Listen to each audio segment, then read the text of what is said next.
क्या केलकर साहब, बिना बात के परेशान कर रहे हो क्या? ट्रांसफर होना है क्या?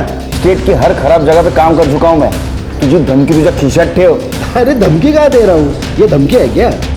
देख केलकर, मैं कॉर्पोरेटर हूँ जन जीवन पार्टी का, समझा ना? मैं समाज सेवा करता हूँ। तेरी समाज सेवा अच्छी तरह से जानता हूँ मैं, समझा ना? सातारा में जब पोस्टिंग थी ना, तो टिकट ब्लैक करता था, ब्लैक। कॉर्पोरेटर अभी बना है, समझा? पुराने दिन भूल गया क्या? मैं समाज सुधारक था, ध्यान में रख। अच्छा, अब मैं समाज सुधारक बनता हूँ, तेरे को अरेस्ट कर। तू मेरे को अरेस्ट करेगा? कैसे? सबूत है मेरे पास, करना अभी ट्रांसफर। नमस्कार, मैं दिव्यांका त्रिपाठी दहिया क्राइम पेट्रोल सतर्क विमेन अगेंस्ट क्राइम की श्रृंखला में आपका स्वागत करती हूँ। आज के ज़माने में भी कई घरों में लड़कियों को ये कह के पाला जाता है कि उन्हें जीने के लिए मर्दों की या सहारे की ज़रूरत होगी। भले ही सुरक्षा देने वाला आदमी कितना भी ज्यादती क्यों ना करे उन पर, उन्हें सहना होगा। नहीं, मैं मर्दों के खिलाफ बात नहीं कर रही, और ना ही मैं ये कह रही हूँ कि औरतों का दर्जा मर्दों से ऊपर होना चाहिए।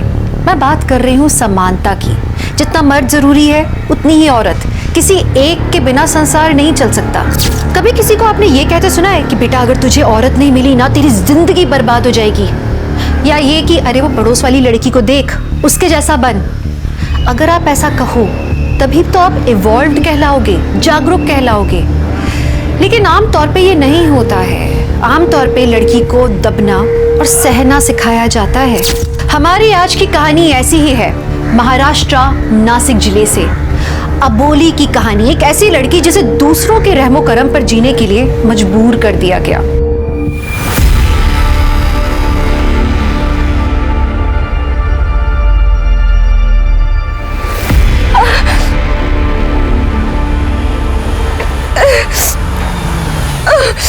मैडम, मैडम क्या हुआ? मैडम क्या हुआ? चक्कर आ रहा है। आपको कहीं जाना है क्या? मैं छोड़ दूं? ऑटो भी नहीं मिलेगा। Police station. चलिए मैं छोड़ देता हूँ आपको, आराम से।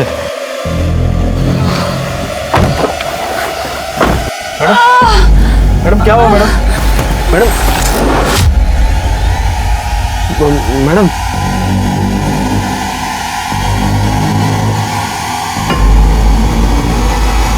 अरे बाप रे, आपको तो बहुत बुखार है। आ जाओ, बैठ जाओ।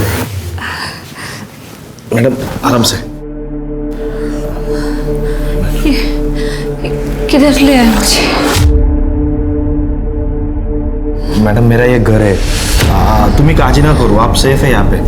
आपको थोड़ा बुखार है ना, मैं कल सुबह आपको पुलिस स्टेशन लेके जाऊंगा। आप आराम करो, तब तक सो जाओ, आराम से।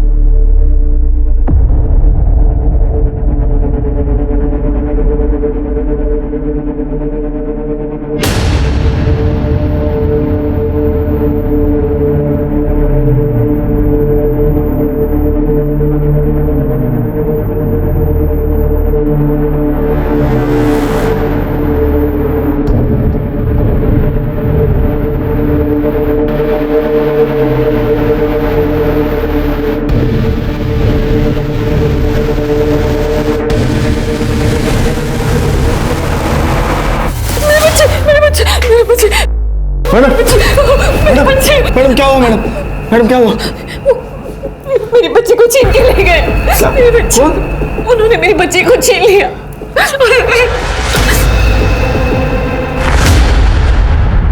अवनी, बाळा रडू नको। काय झालं तुला? शांत हो बेटा। अवनी। श्वेता काय झालं? रडते काय? झोपत का नहीं है? माहित नहीं नितिन, डॉक्टर ने जो जो बोला मैंने वो सब किया। मेरी अवनी को कुछ हो गया ना तो मैं मर जाऊंगी।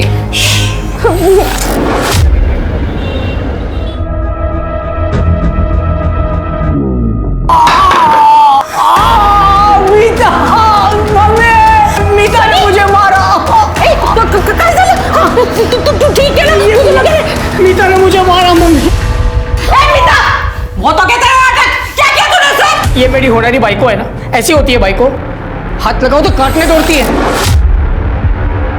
मैं तेरे साथ शादी नहीं करने वाली। मम्मी, ये जबरदस्ती कर रहा था। किस करने की कोशिश कर रहा था ये? तो हाँ, अरे तुझे इस घर में इसीलिए रखा है ताकि तेरी और सनी की शादी हो, नहीं तो घर का भाड़ा देना पड़ेगा। और ये लाइट बंद कर। लाइट का बिल तू भरती है, पहला लाइट का बिल भर। मैं कहाँ से लाइट बिल भरूं?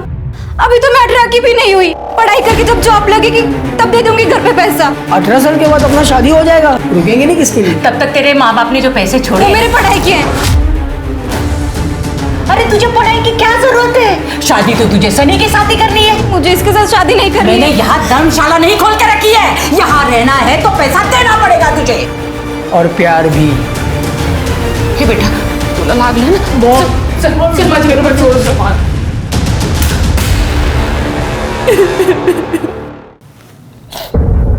बोली तुम्हारे साथ बहुत बुरा हुआ है, ऐसे कैसे कोई कर सकता है तुम्हारे साथ?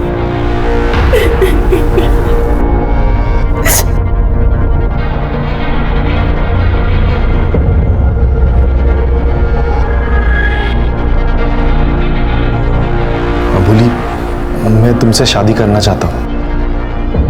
अबोली मैं तुमसे वादा करता हूँ कि मैं तुम्हें कभी तकलीफ नहीं होने दूंगा, हमेशा तुम्हारे साथ रहूंगा। अबोली क्या तुम मुझसे शादी करोगी?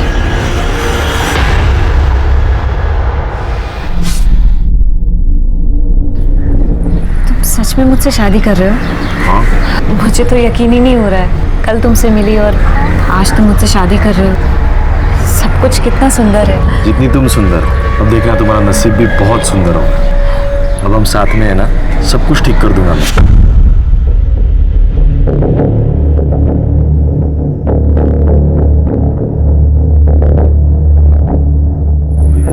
भैया ये कब? मैंने ध्यान ही नहीं दिया। थैंक यू दादा। मैंने आपको कहीं देखा है। मैं आपके सामने रहती हूँ। मैं मीता। तुमने इन्हें दादा बोला है तो हमारा गठबंधन भी कर दो। बहन ही करती है ना। हमारा कोई परिवार नहीं है, हम अनाथ हैं। मेरे भी आई बाबा 5 साल पहले।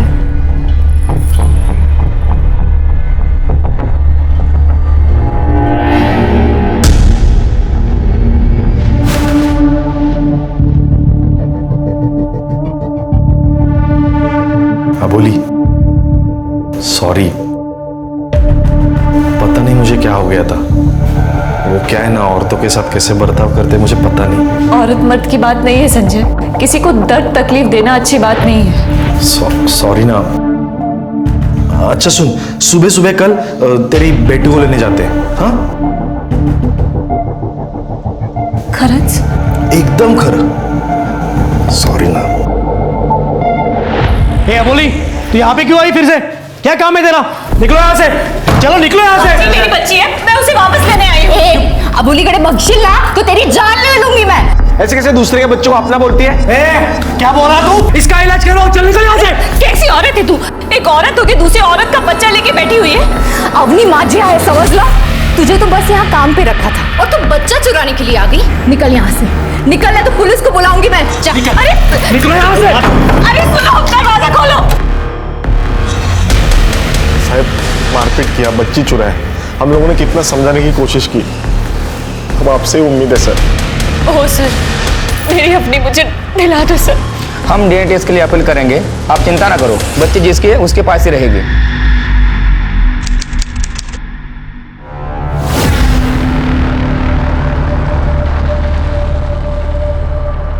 डॉक्टर, बच्ची को जरा संभाल के।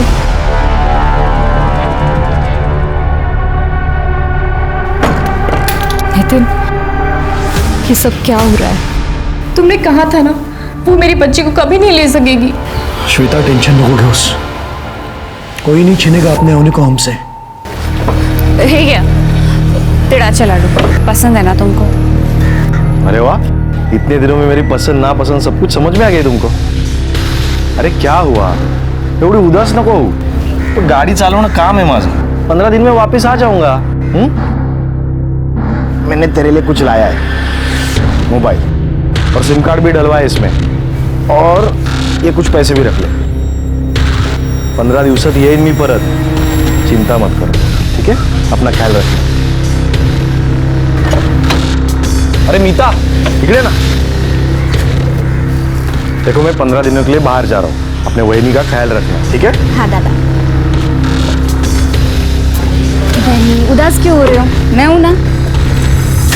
बाय दादा। बाय।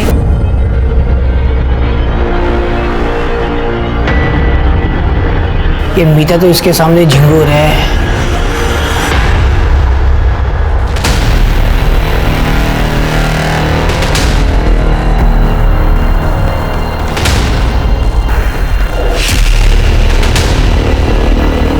अरे रे, तुम अंदर कैसे आ गए? कौन हो तुम? मेरा नाम राजू है, मैं इस घर का मालिक हूँ।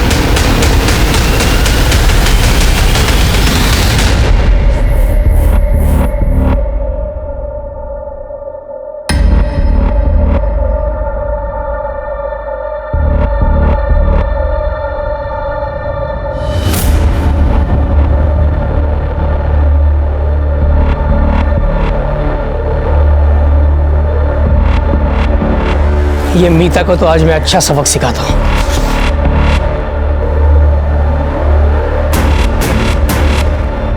ब्रूटल मर्डर है। सर, नाइफ शायद मर्डर वेपन है सर, और फोन और कीज मिले पर्स में।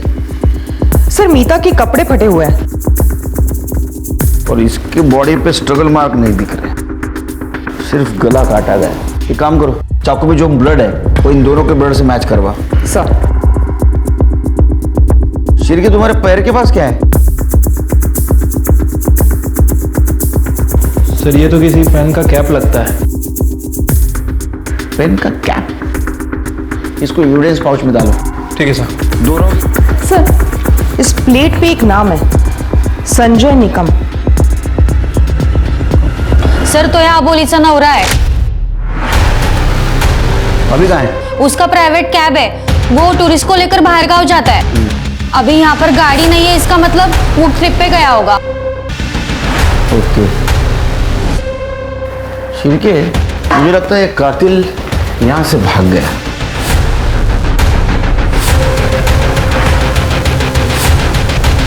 सर ये तो गली का डेड एंड है। अपन कौन? मैं इसकी माँ भी रो ही नहीं सकता। आप घर पे नहीं थी? साहब वो मेरे बेटे का एक्सीडेंट हुआ था, वो घर में गिर गया था, उसी को लेके मैं हॉस्पिटल गई थी साहब। अभी खाना लेने आए। आप आबोली को जानती हैं? हाँ साहब, वो सामने के ही घर में रहती है। आपको क्या लगता है किसने मारा होगा इसको? इसका कोई बॉयफ्रेंड, किसी के साथ दुश्मनी, किसी के साथ चक्कर चल रहा था? ऐसा कुछ भी नहीं है साहब, सब ठीक था। अगर कोई होता भी तो मुझे कैसे पता चलता साहब? आजकल के बच्चे कहाँ बताते बन साहब। सनी को आप ही अटेंड कर रहे हैं? हाँ सर। क्या हुआ उसे? थाई पर बड़ा कट है, किसी शार्प चीज से मारा गया है। चाकू जैसे? हाँ। थाइस पे चाकू से वार हुआ है और आप बोल रहे ये एक्सीडेंट है? हाँ, मर्डर स्पॉट से हमें चाकू मिला था, उसके ऊपर ब्लड है। सच बता क्या हुआ था? तूने मारा ना मीता को? वो दर्द होता है? सर मैंने नहीं, मीता ने मुझे चाकू मारा है। सर वो किचन में थी, हमारा झगड़ा हुआ और हाथापाई में उसने मुझे यहाँ चूड़ा मार दिया। मीता से डोकर गर्मच होते साहब, उसके मम्मी पापा गुजरने के बाद वो एकदम सी हो गई थी, इसलिए तुम दोनों ने मिलकर उसको मार दिया? काय बोलता है साहब, हम लोग क्यों मारेंगे उसे? जब मैं इसे यहाँ लेकर आई तब मीता जिंदा थी। अगर उन दोनों को मारते तो मेरा बेटा मर जाता। डॉक्टर ने आपको बताया होगा ना मेरे बेटे का कितना खून बह रहा था। सिर के, ये सनी का ब्लड सैंपल लो, चाकू में जो ब्लड मिला है उससे मैच करवाओ, उसके फिंगरप्रिंट लो। और ये मीता और आबोली, इनका किसके साथ कनेक्शन है पता करो। और ये भी पता करो ये मीता और आबोली किसी गलत आदमी के चक्कर में तो नहीं फंसी थी। ठीक है सर।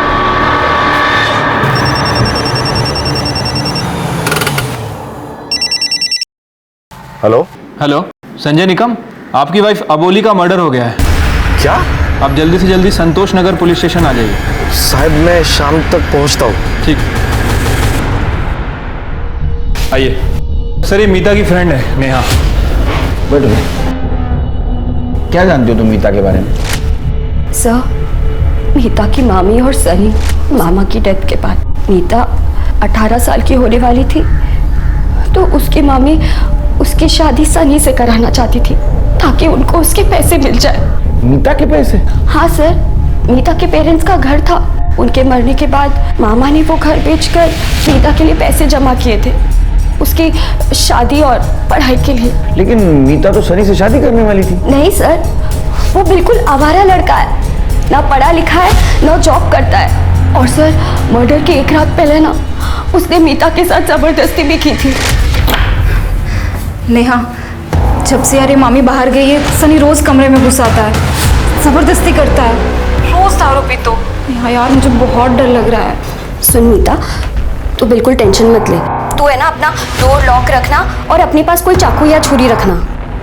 ये बेवड़े लोगों का है ना कोई भरोसा नहीं होता। हाँ तू बराबर बोलते है।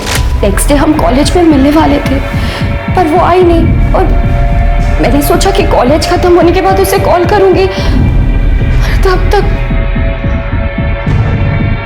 स्मिता चल आइए। मामी तो कहा था वो घर पर थी। सर हो सकता है कि अपने बेटे के लिए एलिबाई बना रही हो। छिड़के जब सनी घर से निकला तो खून बह रहा था, किसी ने तो देखा होगा, पता करो। ठीक है सर। आप लोग ना पुलिस का काम बहुत बढ़ाते हो, झूठ बोल के। आपने झूठ बोला ना, आपके बेटे सनी को आप खुद हॉस्पिटल लेके गए क्योंकि आपका बेटा खुद रिक्शा से वहां गया था और 2 दिन से आप घर पे नहीं थे। नहीं साहब, वो लड़का अकेला ही था। आपके बेटे ने मारा ना मीता को? नहीं साहब, मेरे बेटे ने कुछ नहीं किया है। मैं 6 बजे अपनी बहन के यहाँ से निकली थी यहाँ नासिक आने के लिए। सनी ने मुझे ऑटो में से कॉल किया था, मुझे कहा कि आई मीता ने मुझे चाकू मारा है तो जल्दी आ। तो फिर आपने झूठ क्यों बोला था? आपने मीता को जिंदा देखा था। माँ हूँ मैं साहब, अगर सनी ने कुछ किया होता उसके साथ तो मुझे जरूर बताता ना वो। उसने बताया होगा आपको, आप थोड़े ना हमको बताएंगे। हाँ, सनी हॉस्पिटल से सीधा जेल जाएगा, समझे? सर अबोली और मीता के घर के आसपास कहीं भी कोई सीसीटीवी कैमरा नहीं है। हाँ लेकिन उनके मोहल्ले के पास एक एटीएम है और वहाँ पे एक सीसीटीवी कैमरा था सर। मैंने वहाँ की फुटेज चेक की लेकिन कुछ सस्पिशियस नहीं मिला है, सब रैंडम पासिंग ही दिख रही है सर। लेकिन जब हम अबोली और स्मिता के घर एविडेंस सेलेक्ट कर रहे थे तो अबोली के घर हमें यूज्ड कॉन्डम मिले सर और फॉरेंसिक ने कंफर्म भी किया है कि वो रिसेंटली यूज किया गया था। लेकिन सर अजीब बात यह है कि अबोली का पति 7-8 दिन से घर पर ही नहीं है। अभी तक नहीं आया? नहीं सर, उसे कल फ़ोन किया था, कह रहा था कि रास्ते में हूँ, शाम तक पहुँच जाऊँगा, लेकिन अभी तक आया ही नहीं। बीवी मर गई और पति गायब, कहीं ऐसा तो नहीं शिरके? अबोली का चक्कर चल रहा था, वो संजय को पता चला और संजय ने उसको मार दिया। ये संजय का कोई दूसरा एड्रेस? नहीं सर, लेकिन संजय की गाड़ी का नंबर मिल गया और हमने उसे ट्रैकिंग पे डाल दिया और जिस घर में वो रहता है उसके मकान मालिक को मैंने बुलाया है। देखो शिरके और तृप्ति, ये सनी, लेकिन इन दोनों को एक साथ कोई क्यों मारेगा? एक काम करो, ये संजय का सीडीआर निकालो, पता करो कहीं वो वापस तो नहीं अबोली का मर्डर करने के लिए। तो अबोली का सीडीआर रिपोर्ट निकालो, पता करो किसी के साथ वो मैक्सिमम बात करती थी क्या, कहीं अफेयर का एंगल तो नहीं। ठीक है सर। कहीं डोका भी क्या फिर लेगा जो नासिक चली गई? अबोली को रास्ते से हटाने की बहुत जल्दी मची थी ना, अब हो गया ना कांड।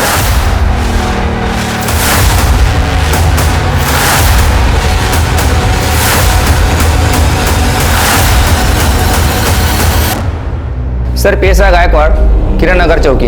अबुल निकम का केस आप हैंडल कर रहे हो ना? हाँ हाँ बेटी। सर एक इन्फॉर्मेशन बतानी थी। मैंने अबुल निकम का फोटो देखा न्यूज़पेपर में। 2 हफ्ते पहले हमारे थाने में आए थे कंप्लेंट लिखवाने के लिए। सर एक कपल है, नितिन और श्वेता नाइक। अबोली बोल रही थी उसका बच्चा उन्होंने छीन लिया है। सर वो बच्चे का डीएनए टेस्ट का रिजल्ट 2-3 दिन में आने वाला है, मैंने सोचा आपको बता दूं। ओके सर, हमने नहीं मारा उसे, हमें क्या खतरा होगा? बल्कि श्वेता के प्रेगनेंसी में हमने उसे काम पे रखा था। जी सर। Shweta, delivery papers. हो सर, ये देखिए डिलीवरी पेपर्स। सर मेरा नाम भी है, चेक कीजिए। सर अबोली हमारी बेटी अवनी के साथ कुछ ज्यादा ही घुल मिल गई थी। वो श्वेता को भी हाथ लगाने से मना करती थी। एक दिन तो उसने हद कर दी। अपनी रडू नको बाळा, काय झालं तुला?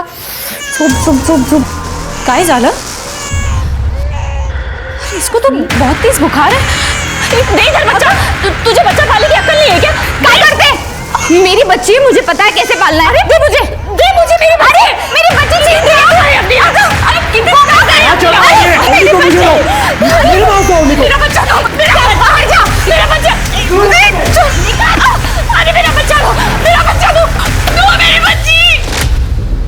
उस दिन से वो हमें बहुत परेशान करने लगी। कहाँ मिली आप लोगों को ये? हमने बहुत लोगों को बता के रखा था कि हमें मेड चाहिए। वो खुद ही आई थी हमारे यहाँ पे। और आप लोगों ने बिना वेरिफिकेशन के उसे काम पे रख दिया। अरे आप लोग पढ़े लिखे लोग हैं, इस तरह से रूल्स तोड़ेंगे तो कैसे चलेगा? सॉरी सर, गलती हो गई। अच्छा, ये अबोली दोबारा वापस आई थी क्या? हाँ वापस आई थी, लेकिन उसके साथ कोई आदमी था। बोल रही थी कि वो उसका पति है। संजय? नाम से तो पता नहीं हमें। ये फोटो देखिए, ये था वो?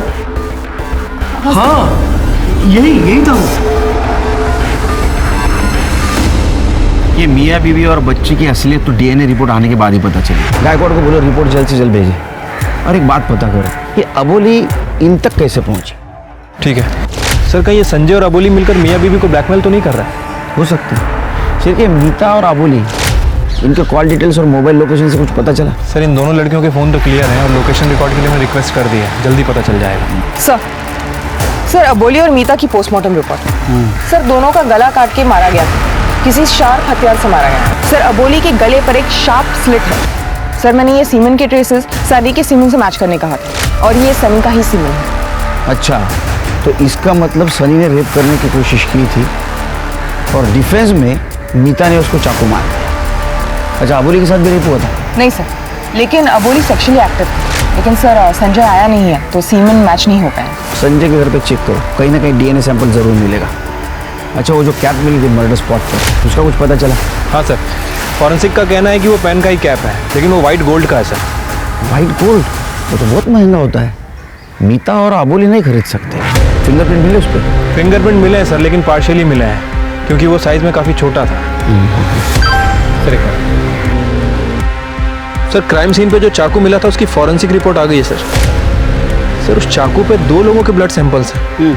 इसका मतलब ये मर्डर वेपन नहीं है, ये सिर्फ डिफेंस के लिए यूज किया गया था और सनी ने किसी और चीज से उसे मारा है। सर लेकिन सनी ने तो कहा था कि वो तुरंत वहां से भाग गया था। क्रिमिनल कभी सच बोलेगा? हाँ? सर ऐसा हो सकता है कि सनी ने पहले अबोली का मर्डर किया और जब वो मीता को मारने गया तो मीता ने डिफेंस में उस चाकू से सनी के ऊपर हमला किया। लेकिन अभी भी एक सवाल है, ये दूसरा ब्लड किसका है? इसको रोहिणी के ब्लड से मैच करवा के देखो, तब तक हम सनी से बात करते हैं। पुलिस अभी तक ये नहीं समझ पाई थी कि नितिन और श्वेता के खिलाफ। वहीं अबोली और मीता के पोस्टमार्टम और फोरेंसिक रिपोर्ट में और बहुत सारी बातें सामने आई, मतलब कि सस्पेक्ट्स बढ़ते चले जा रहे थे। लेकिन पुलिस को अभी तक ये समझ नहीं आ रहा था कि कातिल असल में मारना किसे चाहता था, अबोली को या मीता को। आई शपथ सर, ना मैंने रेप किया है ना मैंने मर्डर। हाँ, मैंने मीता के ऊपर रेप करने का ट्राई किया था। मीता मेरी होने वाली बाइको है, मेरी उसके साथ शादी होने वाली है, ऐसा बोल बोल के मेरी मम्मी ने मुझे उकसाया था। इसलिए गुस्से में आके तूने मीता को मार दिया और उस वक्त अबोली वहां आई, अबोली ने सब कुछ देखा इसलिए अबोली को भी मार दिया। नहीं सर, मैंने नहीं, मीता ने मुझे चाकू मारा और फिर मैं वहां से भाग गया। 1 मिनट सर, मैं जब हॉस्पिटल रिक्शा से जा रहा था तब मैंने अबोली को मंदिर से आते हुए देखा। तो साहब मैं उसका मर्डर कैसे कर सकता हूँ? मैं सच कह रहा हूँ सर। तो सच बोल रहा है झूठ, ये हम पता कर लेंगे। पंडित जी, आप इस औरत को जानते हैं? जी हाँ, ये रोज सुबह 7 बजे की आरती के लिए मंदिर आ जाती थी। अच्छा, 16 तारीख को जब ये आई थी तब आपने कुछ अजीब नोटिस किया? मंदिर में तो कुछ नहीं, लेकिन मंदिर से बाहर निकलकर वो एक बूढ़ी औरत के साथ बात कर रही थी। वो आपस में क्या बातें कर रहे थे आपने सुना? जी नहीं, वो दूर थे। अच्छा, उस बूढ़ी औरत का स्केच बनवा सकते हैं आप? जी हाँ, बिल्कुल बनवा सकता हूँ। सर, मीता और अबोली के लोकेशन रिकॉर्ड आ गए। सर वो दोनों अपने घर पर ही थे, लेकिन 3 दिन पहले ये अबोली नासिक से सिन्नर गई थी। सिन्नर? सिन्नर क्यों गई थी? सर ये राजू है, संजय के घर का ओनर। नमस्कार सर। सॉरी साहेब, मी जरा बाहेर गावी गेलो होतो प्रॉपर्टी डीलसाठी। संजय को मैंने अपना घर रेंट पे दिया था 1 महीने पहले, वो यहीं से अपना कैद करा था। वो संजय की फैमिली के बारे में कुछ पता है? नहीं साहब, उसके रिश्तेदारों के बारे में तो ज़्यादा मालूम नहीं है, लेकिन 2 हफ्ते पहले वो अबोली नाम की लड़की को घर पे लेके आया था, बोला था बीवी है उसकी। रेंट एग्रीमेंट तो बनाया होगा ना तूने? हाँ साहब, रेंट एग्रीमेंट बनाया ना मैंने, वो सिन्नर से, लेकिन उसका प्रॉपर एड्रेस मैं आपको ऑफिस जाके मैसेज करता हूँ। पता चला सिन्नर क्यों गई थी? उसका एड्रेस ले लो। चलो चला।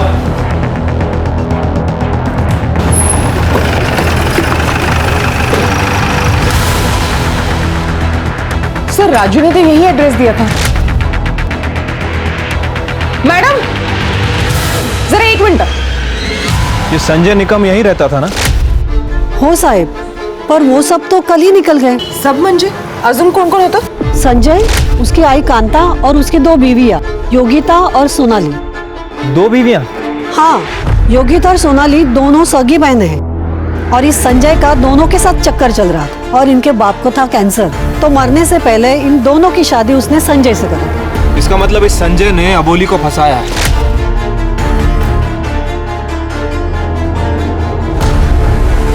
इस औरत को यहाँ देखा है? आई थी? हाँ, थोड़े दिन पहले ही आई थी। बहुत झगड़ा हुआ था, तब संजय नहीं था घर पे। इन दोनों बीवियों ने उसको बहुत मारा और घर से निकाल दिया।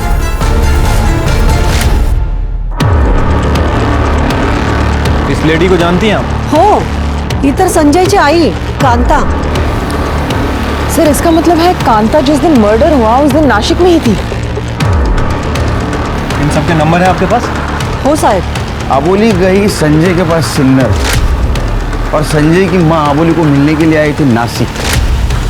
एक काम करो तृप्ति, ये संजय की सारी डिटेल्स सोशल मीडिया पे डालो, जरूर उसको कोई ना कोई पहचानता होगा। और उसकी दोनों बीवियां और उसका सीडीआर निकालो। उसका डीएनए कॉन्डम से मैच किया? हाँ सर, लेकिन डीएनए मैच नहीं हुआ है। फिर ये दूसरा आदमी कौन है? मोहल्ले वालों से पता करो, अबोली के घर कोई आता जाता था क्या? ठीक है सर।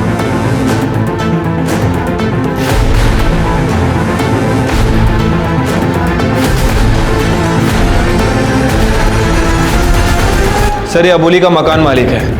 मोहल्ले के पास वाले मेडिकल ने कंफर्म किया है कि इसने ही वहां से कॉन्डम्स खरीदे थे। नहीं साहब, मैंने कुछ नहीं किया है साहब, मैं शादीशुदा आदमी हूँ, आप फंसा रहे हो मुझे। अच्छा, तो जो दूध वाले ने तेरे को देखा अबोली के घर से आते हुए, उसका क्या? नहीं साहब, लोग तो कुछ भी बोलते हैं ना। अरे हाँ, लोग तो कुछ भी बोलते हैं, हम कुछ भी बोलते हैं, मेडिकल वाला कुछ भी बोलता है, दूध वाला कुछ भी बोलता है ना, दिमाग नहीं लोगों को। साहब साहब आएगा ना साहब, साहब मैंने कुछ नहीं किया।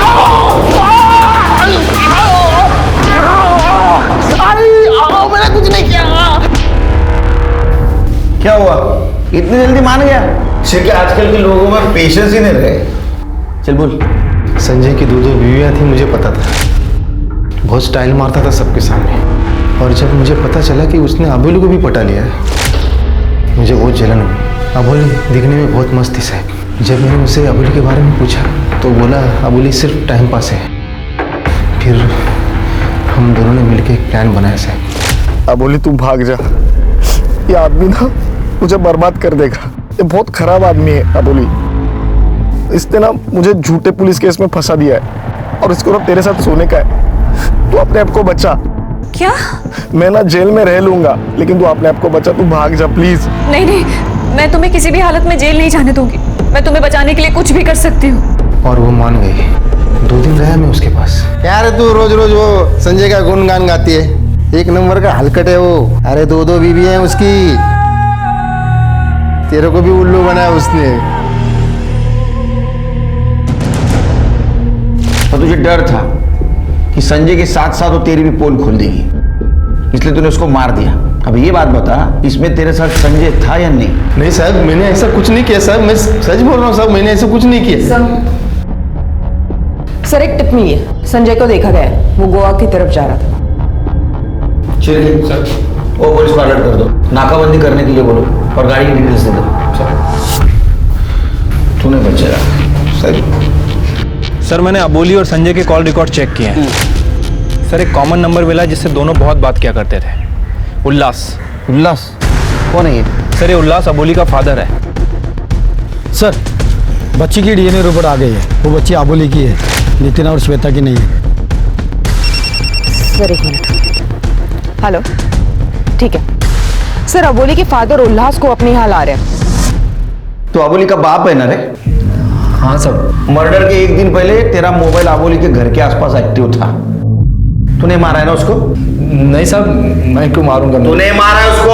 अपनी प्रेग्नेंट बेटी अबोली को पहले तूने नितिन के पास भेजा, बाद में उसके बच्चे का सौदा किया। हाँ, अब सच बोलो तो बहुत मार खाएगा। साहब वो अबोली सिर्फ 23 साल की थी और वो प्रहलाद राव 50-55 का, लेकिन अमीर भी था ना साहब। मैंने सोचा मेरे दारू के खर्चे के साथ अबोली का जीवन भी सेट हो जाएगा। लेकिन साहब फिर वो प्रहलाद राव का एक्सीडेंट हो गया और वो अबोली को पति सुख नहीं दे पाया। लेकिन फिर उसका बेटा प्रथम, उसने अबोली को, फिर प्रथम की भी शादी तय हुई बड़े घर के लड़की के साथ, तो उसने अबोली को घर से निकाल दिया। अब वो उस वक्त प्रेग्नेंट थी साहब, 3 साल रही थी वो उधर साहब। पहले अपने बेटी को बेचा, उसके बाद में बेटी की बेटी को बेचा।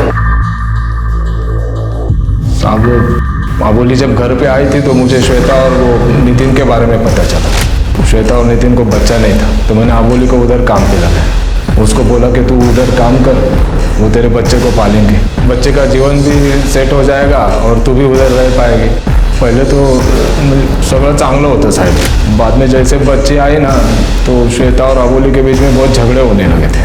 फिर एक दिन नितिन ने अबोली को घर से निकाल दिया, मेरे पास आई थी। फिर तूने भी उसको घर से निकाल दिया? हाँ सर। मीता के माता पिता भले ही जिंदा नहीं थे, पर उन्होंने उसे पढ़ाने लिखाने का इंतजाम कर रखा था। वहीं अबोली के पिता उससे पीछा छुड़ाकर उससे पैसा कमाना चाहते थे।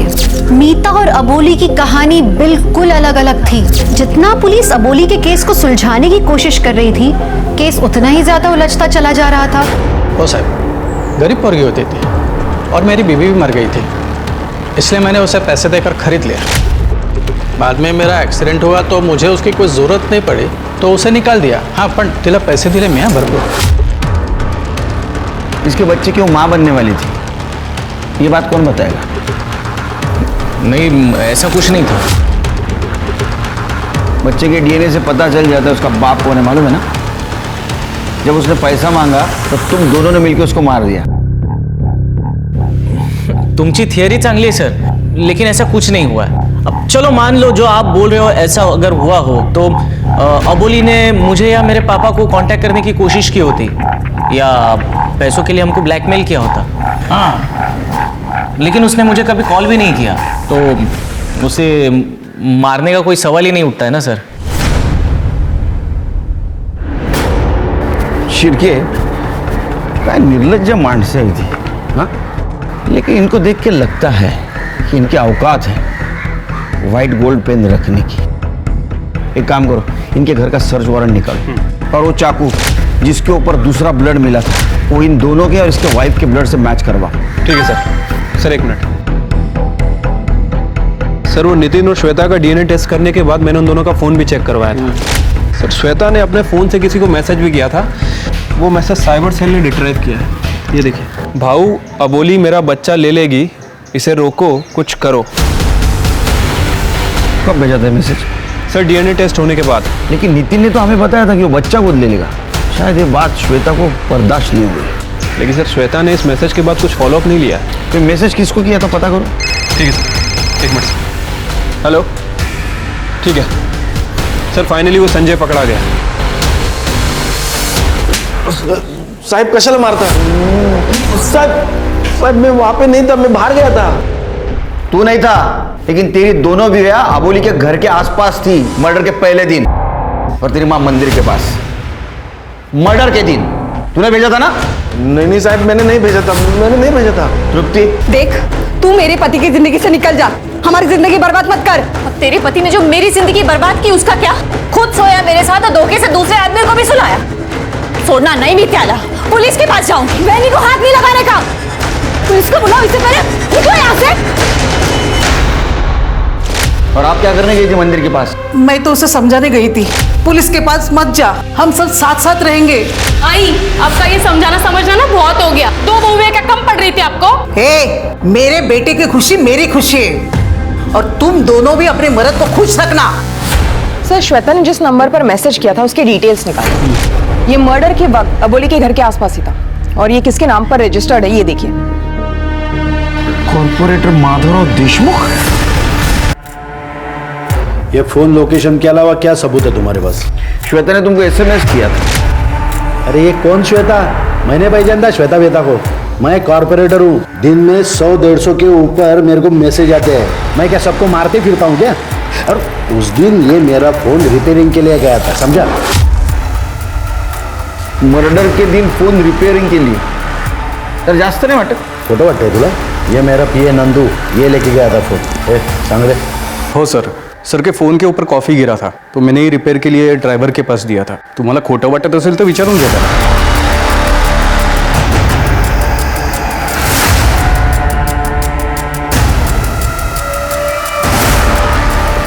ये क्या है? क्या है?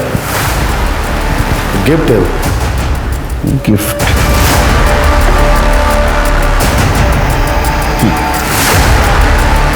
इस पेन का मिसिंग हिस्सा हमें मर्डर स्पॉट पे मिला. सर ये तो किसी पेन का कैप लगता है. इतना सबूत काफी है. अब तेरी ट्रांसफर जेल में.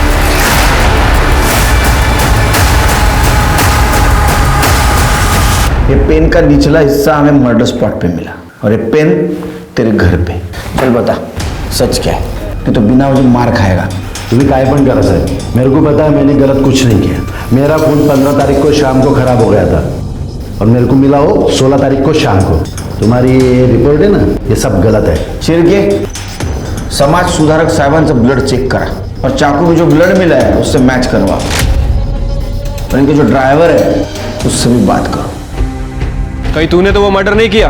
वो माधवराव देशमुख का फोन तेरे पास था ना? नहीं साहब, मैंने कुछ नहीं किया. मला तो फोन नंदू भाऊ ने दिला. मैंने वो फोन वैसे ही ले जाके मोबाइल रिपेयर शॉप में दिया. शाम को मैंने वापस लाके नंदू भाऊ को वापस दे दिया. हाँ साहब, मैंने फोन रिपेयर किया था पण त्याच्यामध्ये सिम नव्हता. अगर निघालो घरीच निघालो. सर किसी ने उस माधवराव को फंसाने की कोशिश की है सर.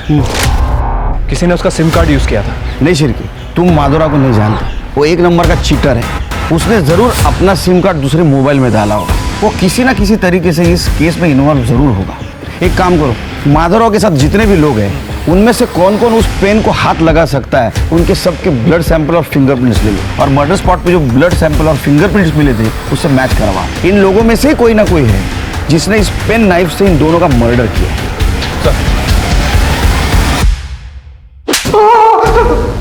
मर्डर क्यों किया?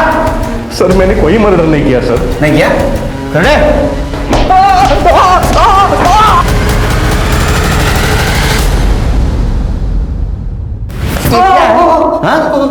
क्या है? मीता ने चाकू मारा था ना तेरे को. तूने मारा दोनों को. क्यों मारा? क्यों मारा? श्वेता कजिन है माझी. उसके माँ बाप ने मुझे पाल पोस कर बड़ा किया. बच्चा ना होने की वजह से श्वेता को ससुराल वाले बहुत परेशान कर रहे थे. एक दिन अचानक अबोली का बच्चा श्वेता ने ऐसे बताया कि उसका खुद का हो. सब लोगों ने वो बच्चा देख लिया था और अबोली अब वो बच्चा वापस चाहती थी.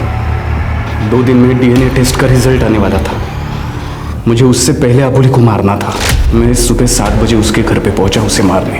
वो मंदिर से आ चुकी थी लेकिन अचानक वो मीता के घर चली गई. फिर मैंने सुना अबोली पुलिस के पास जा रही है. पुलिस के इन्वॉल्व होने से पहले मुझे उसे मारना था. माधवराव देशमुख को क्यों फंसाया? बड़ा आदमी है सर, जेल से भी छूट जाता था. श्वेता को मैंने ही कहा कि उसे एसएमएस करे. मैंने उनका पेन नाइफ देख लिया था, उसी से मैंने मारा. उसका सिम कार्ड भी साथ में लेके गया था ताकि सबको लगे कि वो वहां था. श्वेता को ये सब पता था ना? तृप्ति, श्वेता को अरेस्ट करो. सर बच्चे के चक्कर में तुमने 2 लोगों का मर्डर किया. इससे अच्छा अपनी बहन को मना लेते बच्चा गोद लेने के लिए. अबोली को हमेशा से ये सिखाया गया था कि उसे जिंदगी में दूसरे के सहारे की जरूरत पड़ेगी. इसलिए बिना किसी सवाल के वो पहले प्रहलाद, फिर उसके बेटे, फिर नितिन, श्वेता और संजय के हाथों की कठपुतली बन के रह गई. लेकिन जब तक मैं अबोली को अपनी कीमत समझ में आई, उसने अपनी और अपनी बेटी की नियति बदलने की ठानी, तब तक मैं बहुत देर हो चुकी थी. वो इन सब की परछाई से बाहर नहीं निकल पाई. लेकिन श्वेता का क्या कहा जाए, जिसने एक औरत होकर भी दूसरी औरत के दर्द को नहीं समझा, जिसने माँ बनने की चाहत में दूसरी औरत की ममता को ही कुचल के रख दिया. ये कहानियां दरअसल हमारे स्वार्थी समाज की कहानियां हैं, जहां हर इंसान दूसरे की मजबूरी का फायदा उठाना चाहता है, उसका इस्तेमाल करना चाहता है. लेकिन याद रखिए, गलत का अंजाम गलत ही होता है.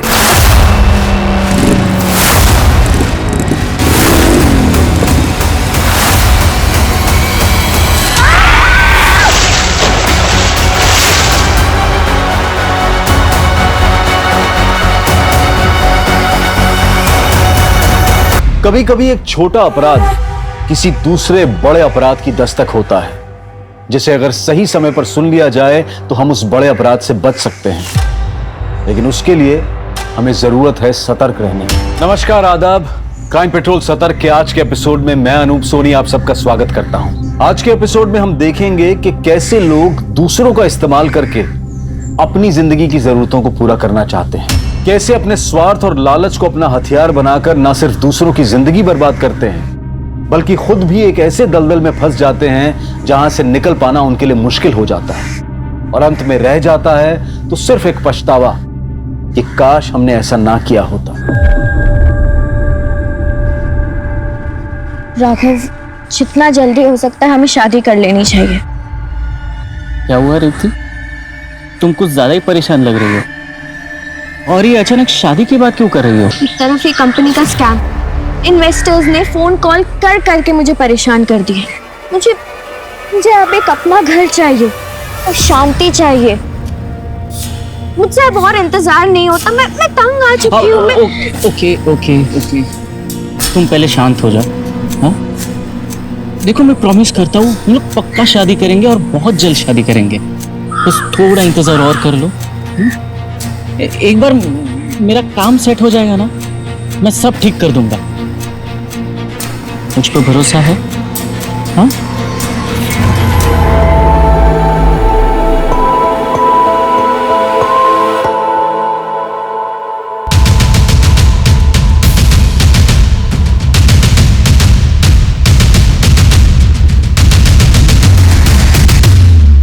रेवती कौन है? जी मैं ही रेवती। आपको हमारे साथ पुलिस स्टेशन चलना होगा इंक्वायरी के लिए। जी बिल्कुल। हाँ ठीक है, मैं पहुंच गई हूँ, तुम खा के मुझे मैसेज करो। नहीं बेटा, हमने एक बार मना कर दिया ना। I call you back in lunch. Ma'am, Revathi आई है। देखो, अगर तुम वाकई में जानती हो कि कंपनी का मालिक कहाँ है तो बता दो। ये बाहर जितने भी इन्वेस्टर्स बैठे हैं ना, सबके सब गुस्सा है और जब तक उन्हें अपना पैसा नहीं मिलेगा वो तुम्हें इसी तरह तंग करते रहेंगे। मैम, मैं सच कह रही हूँ, मैं नहीं जानती कि वो लोग कहाँ गए हैं। लेकिन हाँ, अगर मुझे कहीं से भी पता चलता है कहाँ है वो लोग तो मैं आप लोगों को आके सबसे पहले बता दूंगी। लेकिन प्लीज आप लोग मुझे इस इन्वेस्टर से बचा लीजिए।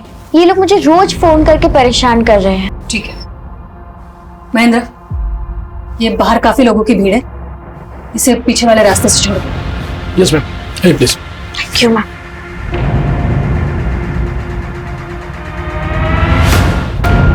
हो गए टिफिन रेडी? क्या कर रहा है? हाथ चला ना फटाफट। राघव, उधर क्या कर रहा है? आ जल्दी। आया मैडम। ये टिफिन भिजवा देना शर्मा जी के पास और ये अरेरा कॉलोनी में। मैं आती हूँ। हाँ। क्या कर रहे हैं? फटाफट हाथ चला ना। वो गुप्ता जी का भी डिलीवरी देने का, जा जल्दी।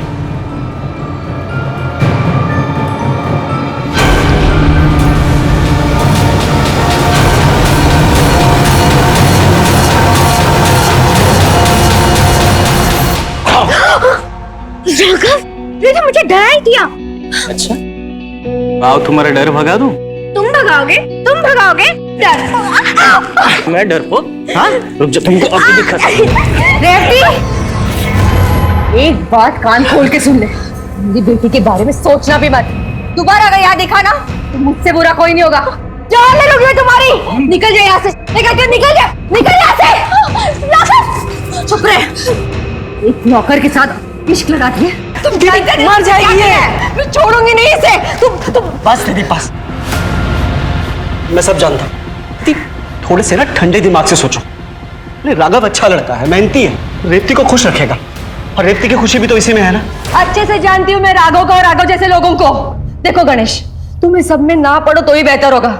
मेरा फैसला हो चुका है। मैं राघव से प्यार करती हूँ और अगर आप ये एक्सेप्ट नहीं कर सकती तो नहीं रहना मुझे इस घर में। मैं घर छोड़ के जा रही हूँ। मैं तुम्हें घर से बाहर निकाल। दीदी जाना चाहती है ना? जहन्नुम में चली जा। निकल यहाँ से। क्या कर रही हो? अरे कहाँ जाएगी वो? कहीं भी जाने दे, लेकिन अब इस घर में उसके लिए कोई जगह नहीं है। ये आपका तो ठीक है दीदी, मैं रेवती को थोड़े दिन के लिए अपने घर ले जाता हूँ। आप ना अपना एक गुस्सा थोड़ा सा कम कर लो और अच्छे दिमाग से सोचो। हम इस बारे में बाद में बात करते। ना बाद में ना अभी। अब इस बारे में कभी बात नहीं होगी। और एक बात तुम भी कान खोल के सुन लो गणेश, अगर तुमने रेवती की मदद करने की कोशिश की या उसे अपने घर ले गए तो तुम्हारा और मेरा रिश्ता खत्म। मुझे कोई जरूरत नहीं तुम दोनों की, तुम दोनों दफा हो जाओ। जाओ यहाँ से गणेश, चले जाओ यहाँ से।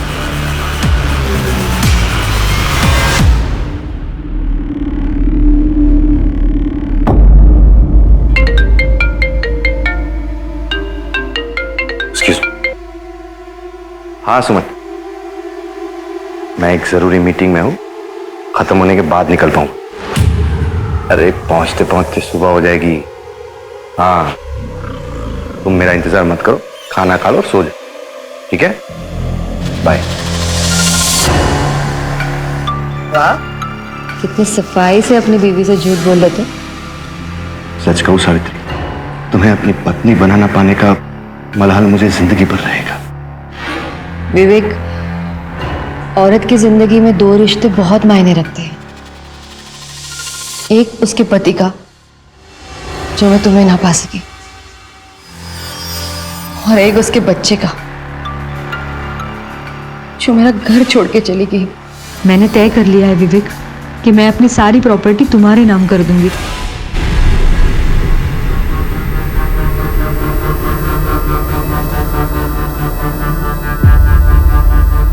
तो सावित्री जी, क्या आपने फैसला कर ही लिया है कि आप अपनी सारी प्रॉपर्टी विवेक जोशी के नाम करना चाहती हैं? जी हाँ।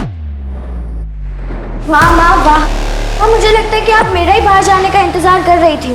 पूरी प्रॉपर्टी अपने बॉयफ्रेंड के नाम कर रहे हो। रेवती, अपनी जुबान को काबू में रख। चलो, एक अच्छी बात हो गई, इतने साल छुप छुप कर मिले तो इसका कुछ तो फायदा हुआ आपको Vivek uncle. Good for you, congratulations. दीदी अभी सही नहीं कर रही। चुप रहो, तुम दोनों अभी के अभी यहाँ से निकल जाओ, निकल जाओ यहाँ से।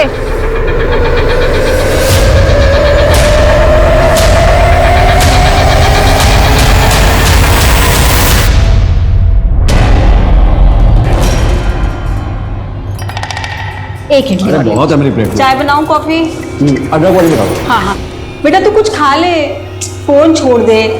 देख, बहाने मत बना।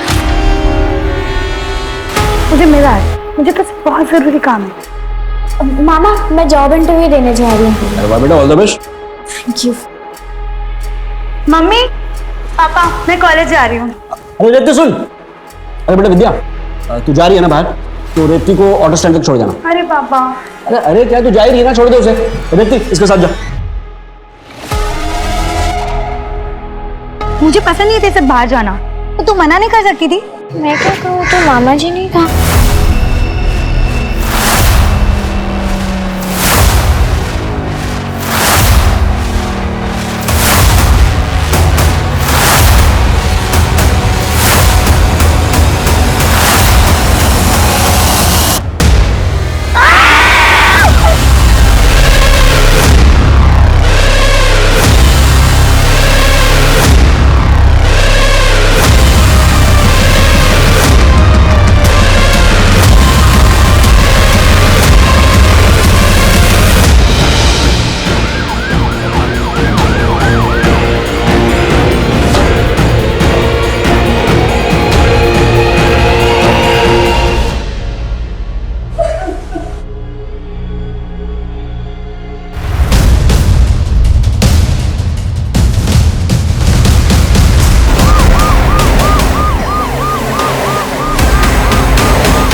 आप लोग मुझे इन इन्वेस्टर से बचा लीजिए।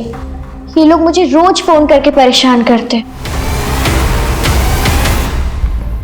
ये आपकी भांजी रेवती आपके घर में रहती है या फिर किसी काम से आई थी आपके घर? वो बस गणेश मामा, क्या हुआ रेवती को? वो ठीक तो है ना? मामा कुछ तो बोलो, क्या हुआ रेवती को?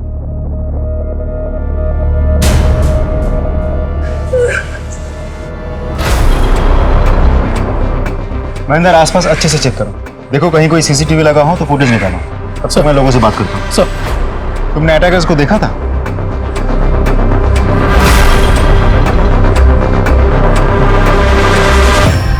राघव, शुरू से बताओ, रेवती को कहाँ और कैसे मिले थे? मैडम, रेवती की माँ यानी सावित्री मैडम, उनके सावित्री टिफिन सेंटर में मैं काम करता था। पता नहीं कब कैसे मैं और रेवती हम दोनों एक दूसरे को पसंद करने लगे थे। और फिर एक दिन रेवती की माँ यानी सावित्री मैडम ने हम दोनों को साथ में पकड़ लिया और मुझे घर से बाहर निकाल दिया। रेवती भी मेरे पीछे घर से निकल गई और मामा के घर रहने लगी। मैडम उसके बाद मैं सीधा रेवती को लेकर घर आ गया। तो क्या आपने रेवती की माँ को बताया था हादसे के बारे में? जी मैडम, मैंने कॉल किया था पर वो आई नहीं। उन्होंने बोला कि अब उनका किसी से भी कोई भी रिश्ता नहीं। डॉक्टर साहब, मेरी बेटी और रेवती कैसे है? I am sorry madam, surgeries के बाद हम रेवती को तो बचा पाए, लेकिन विद्या की श्वास नली जलने के कारण उसने दम तोड़ दिया। I am really sorry. Vidya और रेवती पर दिन दहाड़े उनके ही घर के बाहर एसिड अटैक हुआ, जिसमें विद्या ने हॉस्पिटल में दम तोड़ दिया और रेवती अब भी अपनी जिंदगी से लड़ रही है। अब सवाल यह था कि क्या यह हमला उन दोनों के लिए था या फिर उनमें से किसी एक के लिए था और दूसरी सिर्फ इसलिए शिकार बन गई क्योंकि वो साथ में थी। पर ऐसा किसने और क्यों किया? क्या वो इनमें से किसी का कोई सरफिरा आशिक था जिसने प्यार में ठुकराए जाने पर ऐसा कदम उठाया था, या फिर ये कोई अंदरूनी मामला था जिसका बदला लेने के लिए अपराध किया गया था? सवाल कई थे और जवाब जानने के लिए पुलिस रेवती की मां से मिली। आपकी बेटी के साथ इतना बड़ा हादसा हो गया, आप उससे मिलने तक नहीं गई? मैडम मेरी बच्ची 5 साल की थी जब मेरे पति गुजर गए। दिन रात एक करके मेहनत की, जी जान एक लगा के उसे बड़ा किया, सब कुछ सिर्फ उसकी खुशियों के लिए। लेकिन मेरी इतनी मेहनत, मेरा प्यार, मेरा इतना बलिदान, सबके बावजूद उसने उस मामूली इंसान के लिए मुझे छोड़ दिया। ये घर छोड़ के चली गई मैडम। मैडम तभी मुझे लगा कि मेरी सारी तपस्या बेकार है। आपको गुस्सा तो बहुत आया होगा? बहुत गुस्सा आया मैडम, बहुत गुस्सा आया था मुझे। इतना गुस्सा आया कि मैंने तय कर लिया इसका मुंह तक नहीं देखूंगी, मैं अपने जायदाद में से उसे कुछ नहीं दूंगी। लेकिन मैडम मेरे बच्चे के साथ ऐसा कुछ होगा ये तो मैंने सपने में भी नहीं सोचा था मैडम। एक्सक्यूज मी, आप कहाँ जा रही है? आपके बेटी से मिलने?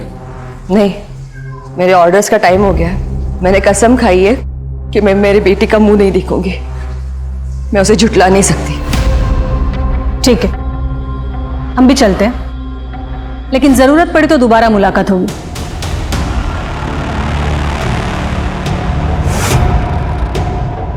मैम एक माँ इतनी कठोर कैसे बन सकती है? उन्हें को तो कुछ भी हो सकता है। ये पुलिस की नौकरी में इतने मोड़ देखे हैं श्रीवास्तव, ये विश्वास नहीं होता है कि जो हम देख रहे हैं वो सच भी हो सकता है। एनीवे, इस पर नजर रखो। और हाँ, वो महेंद्र से बोलो कि बाइक की डिटेल्स मुझे जल्दी से जल्दी चाहिए। खैर, ये रेवती के माँ से तो बात हो गई है, विद्या के माँ से मिलते हैं।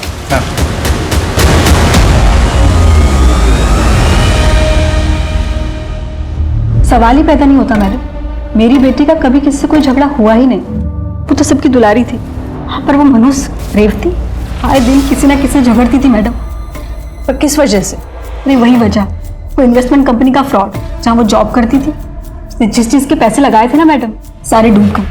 मैंने अपनी आंखों से देखा, हमारे घर पर लोग आकर उसे धमकियां देते। सोमना जी देखिए, आप भी जानते हैं मैं उस कंपनी में मैं कुछ नहीं सुनना चाहता, मुझे मेरे पैसे वापस चाहिए बस। तूने दिए थे ना, अभी तू ही वापस करेगी। अगर मुझे मेरे पैसे वापस नहीं मिले ना, देख लेना तू, मेरे जैसा बुरा कोई नहीं होगा। अच्छा क्या करेगा? क्या करेगा तू? देखो क्या करेगा, क्या करेगा। देखो मैं आपसे बात नहीं कर रहा, मैं उनसे बात कर रहा हूँ, बीच में मत बोलिए। से बात नहीं कर रहा, लेकिन मेरे घर के दरवाजे पर खड़े होकर गुंडागर्दी कर रहा। देखो मुझे मेरे पैसे वापस चाहिए।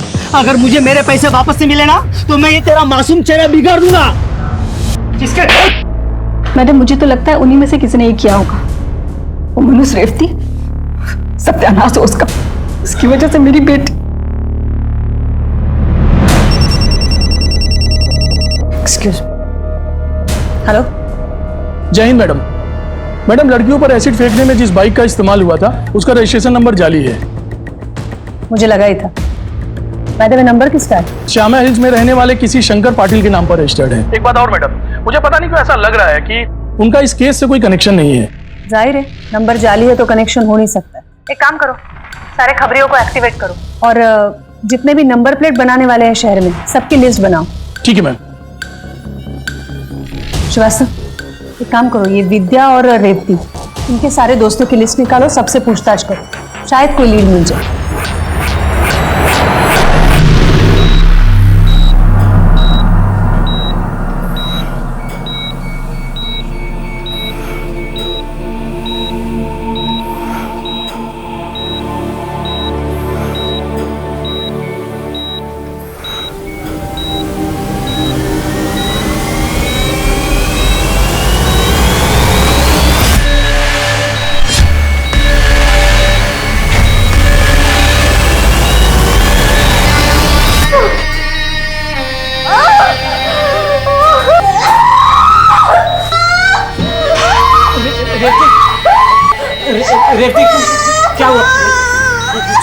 सब ठीक हो जाएगा, शांत हो जा रेवती। चिल्लाओ मत, तुमको ज्यादा तकलीफ होगी रेवती।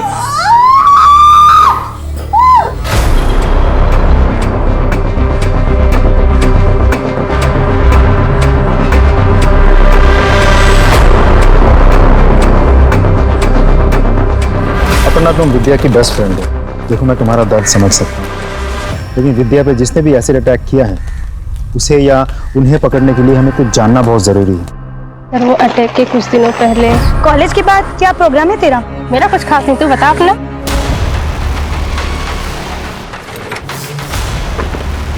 मनोज, ये क्या तरीका है तुम्हारा? तरीका? तू मुझे तरीका मत सिखाओ विद्या। ये बताओ तू मेरा फोन क्यों नहीं उठा रही? इस तरह से इग्नोर क्यों कर रही हो मुझे? अब तुम्हारा मेरा कोई रिश्ता नहीं है। मजाक बना रखा है क्या? पिछले 3 महीने में नई नई गिफ्ट देते वक्त, पिक्चरें देखते वक्त बड़े नजदीक रिश्ते निभा रही थी मेरे साथ, अब कोई और मिल गया तो मुझे डम कर दोगी? अभी तक तो सिर्फ डम किया है, ज्यादा बकवास किया ना तो पूरी पब्लिक को बुला के पिटवाऊंगी तुझे। तुम जानती हो उस लड़के को?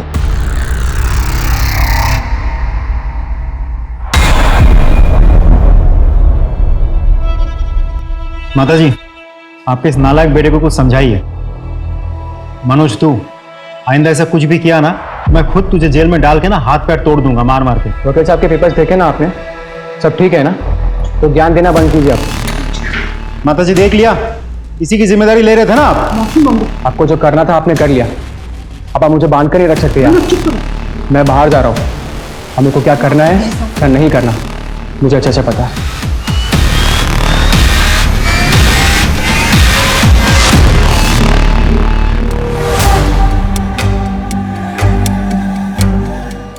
तुम्हारा मेरा कोई रिश्ता नहीं है।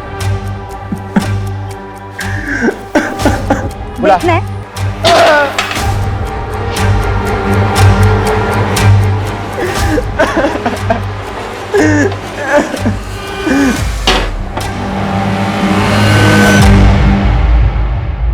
वो नंबर प्लेट तुमने बनाई थी?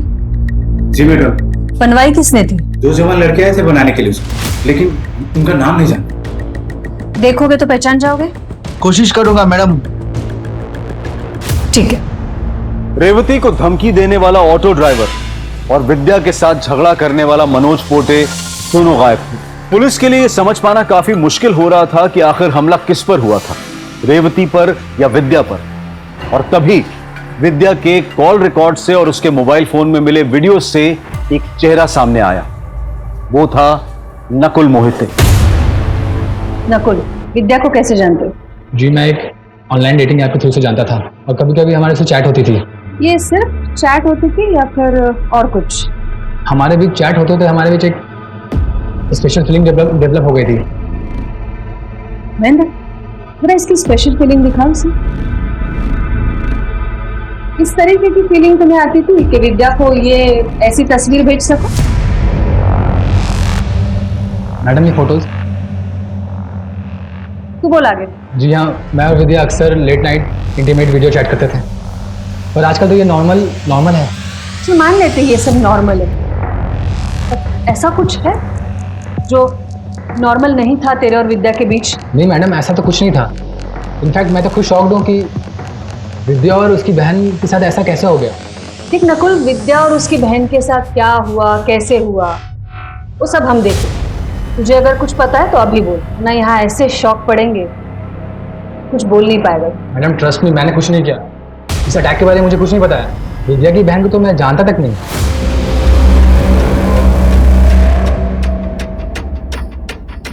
जब किसी इंसान का मेहनत से कमाया हुआ पैसा डूबता है तो एक्चुअली उस इंसान के लिए खतरा बन जाता है, जिसकी वजह से उसका पैसा डूबा है। मतलब तुम्हें लगता है कि इस अटैक के पीछे सोमनाथ का हाथ? हाँ सर, क्योंकि उसने रेवती का चेहरा बिगाड़ने की धमकी भी दी थी। लेकिन मुझे लगता है कि प्यार में ठुकराया इंसान ज्यादा खतरनाक होता है। यहाँ एक सबसे इंपॉर्टेंट बात है तेजाब। तेजाब से चेहरा जलाने की कोशिश की गई थी madam. Ma'am, crime of passion नहीं तो और क्या हो सकता है? इसका मतलब है महेंद्र का शक है सोमनाथ पर और तुम्हारा मनोज दुबे पर। लेकिन ये तो तभी साबित होगा जब ये दोनों हमारे हाथ लगेंगे। श्रीवास्तव, एक काम करो, इन दोनों की तस्वीरें अखबार में छपवाओ, सारे खबरियों को काम पर लगाओ। इसकी एक एक डिटेल मुझे चाहिए और जो भी इनकी इंफॉर्मेशन देता है उसे इनाम की घोषणा कर दो। ये दोनों मुझे हर हाल में चाहिए।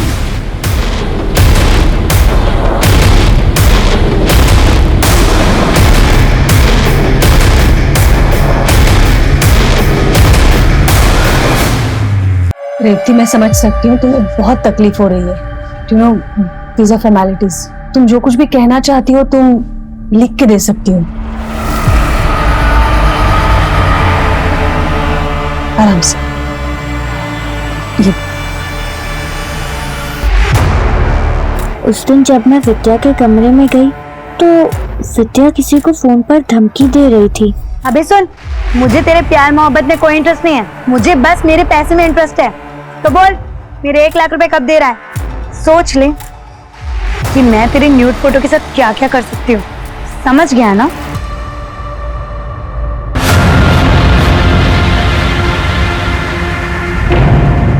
हुआ क्या है, कुछ तो बताइए।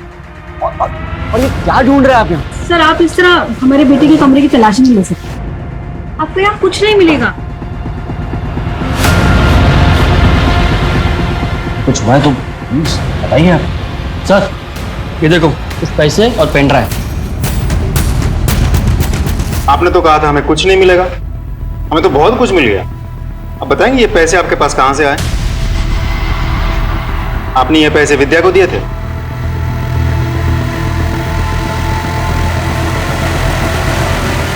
मैम, विद्या के कमरे से ये पेन ड्राइव और पूरे 1 लाख रुपए मिले हैं। और जिस लड़के को ब्लैकमेल करके वो पैसे वसूल कर रही थी वो ये है। इसका नाम है नकुल सिंह, बड़े बाप की औलाद है। पूछताछ की है मैंने, इन दिनों शहर से गायब है, फोन भी स्विच ऑफ आ रहा है। हम तो सोमनाथ और मनोज पे अटके हुए थे। अभी रेवती के स्टेटमेंट के बाद तो केस ने अलग ही एंगल ले लिया। यस मैम, एंगल नया भी है और शॉकिंग भी। मतलब विद्या नकुल को ब्लैकमेल कर रही थी? क्या इसका मतलब ये हुआ कि ये अटैक नकुल ने करवाया? उसके पास स्ट्रॉन्ग मोटिव तो है, और ये उसका इस तरह से गायब हो जाना उसे शक के दायरे में भी लाता है। श्रीवास्तव, एक काम करो, ये नकुल के सारे रिश्तेदार, घर वाले और दोस्त सबके रिकॉर्ड्स मंगवाओ। ये नकुल मुझे जल्दी से जल्दी चाहिए। हेलो, हाँ, that's great, thank you. Ma'am, Manoj पकड़ा गया। उज्जैन में एक होटल में छुपा बैठा था, वहाँ के लोकल पुलिस ने गिरफ्तार कर लिया, लेकर आ रहे हैं इसे। गुड। हाँ तो मिस्टर आशिक उर्फ मनोज दुबे, लड़की ने मिली तो एसिड फेंक दिया? नहीं सर, मैंने एसिड नहीं फेंका। अगर एसिड तूने नहीं फेंका तो उस दिन थाने में मुझे ये बोल के क्यों गया था? अरे सर, अपना काम करिए, मुझे मत बोलिए क्या करना है क्या नहीं करना है, मैं तो कर ही लूंगा जो करना है मुझे। सॉरी सर, उस दिन मैं बहुत गुस्से में था, मुंह से निकल गया। मैं सच कह रहा हूँ साहब, मैंने कुछ भी नहीं किया। कुछ बोला? मैम, मैं सच कह रहा हूँ, मैंने कुछ भी नहीं किया मैम, प्लीज। जब कुछ किया नहीं तो भागा क्यों था? पुलिस के डर से अच्छे अच्छे भाग जाते हैं मैम। तेरा असली चेहरा सामने आ चुका है। अब सच्चाई तू खुद उगलेगा या फिर यहाँ हम लोग उगलवाएं? इतना फोड़ूंगी ना तुझे, किसी काम का नहीं रहेगा तू, सोच ले। मैम, आप मुझे फोड़ दो, लेकिन क्या आपको ऐसे करने से सही अटैकर मिल जाएगा? नहीं मैम।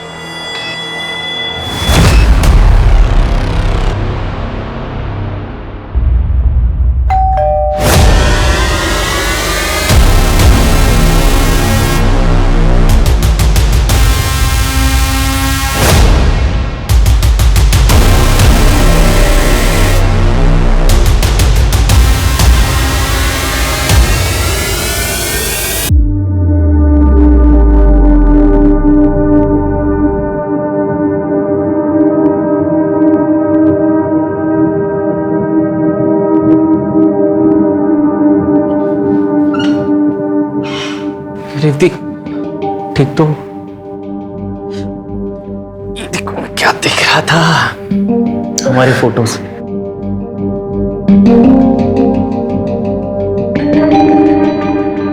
याद है तुमको ये टी शर्ट तुमने मुझे गिफ्ट किया था? चलो एक और सेल्फी लेते हैं। हाँ,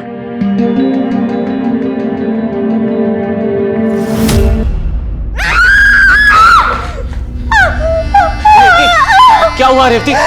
तुम ठीक तो? रेवती, नहीं रेवती, शांत हो जाओ प्लीज, प्लीज प्लीज शांत हो जाओ Revathi. Revathi please please please please शांत हो जाओ रेवती, प्लीज। रेवती, तुमको दर्द होगा।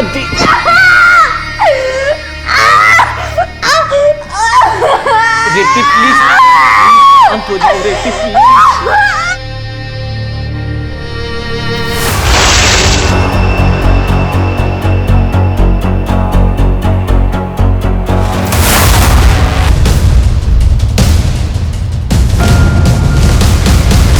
गणेश का कत्ल रेवती और विद्या पर हुए एसिड अटैक से जुड़ा हुआ था? एक तरफ विद्या का केस पुलिस को परेशान किए हुए था कि कैसे विद्या ने एक डेटिंग ऐप के जरिए नकुल मोहिते से दोस्ती बढ़ाई और फिर इंटीमेट चैट्स और न्यूड क्लिप के बहाने उसे ब्लैकमेल किया।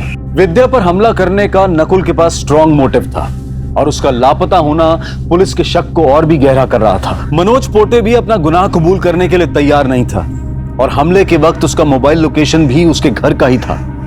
ये केस सुलझने की बजाय और उलझता जा रहा था। क्या एक ही परिवार में दो हाथ से किसी पुरानी दुश्मनी का बदला हो सकते हैं या फिर इसके पीछे कोई और ही राज था? मैम, एक ही फैमिली में एक के बाद एक दो हत्याएं, दोनों ही हत्याएं बहुत ही क्रूरता से की गई है। ऐसा लगता है जैसे कोई पुरानी दुश्मनी निकाल रहा है। मैडम, गणेश के मर्डर के बाद तो मुझे ऐसा लग रहा है कि वो एसिड अटैक भी विद्या के लिए था, रेवती के लिए नहीं था। हो सकता है, पर किसी भी नतीजे तक पहुंचने के लिए शायद और लेकिन नहीं, यकीन की जरूरत होती है महेंद्र। और इस केस के नतीजे तक पहुंचने के लिए गणेश के लाइफ के सारे पन्ने पलटने पड़ेंगे।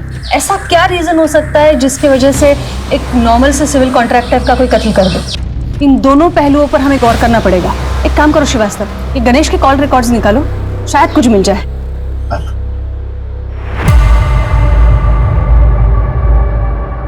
सुधा जी, मैं समझ सकती हूँ आप एक गहरे सदमे में हैं, लेकिन फिर भी कातिल को पकड़ने के लिए ये पूछताछ करना बहुत जरूरी है। जी, आपको किसी पर शक है? शक?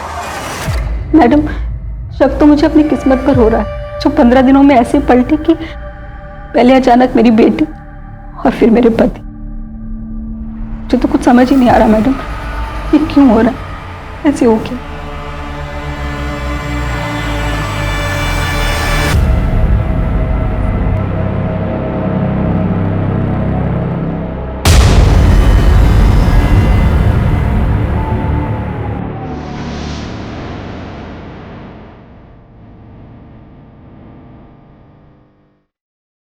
मैडम, मैं जानता हूँ कि आप हम दोनों को यहाँ देखकर खुश नहीं हैं, लेकिन रेवती के लिए ये बहुत ही मुश्किल समय है।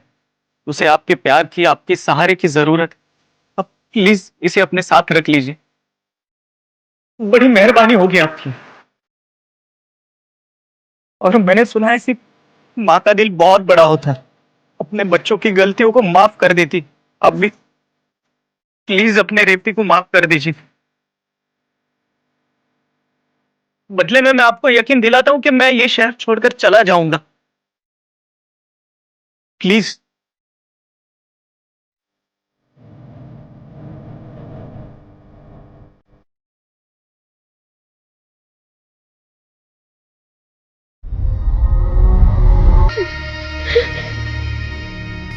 शादी करोगे मेरे रेवती से?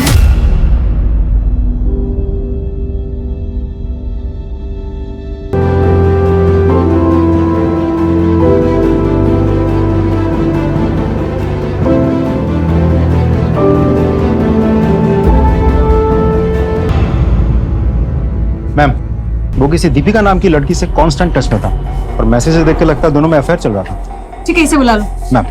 मैम, वो मुझे अपनी सहेली की शादी में मिला था और फिर हमें पहली नजर में एक दूसरे से प्यार हो गया। उसके बाद हम एक दूसरे से मिलने लगे।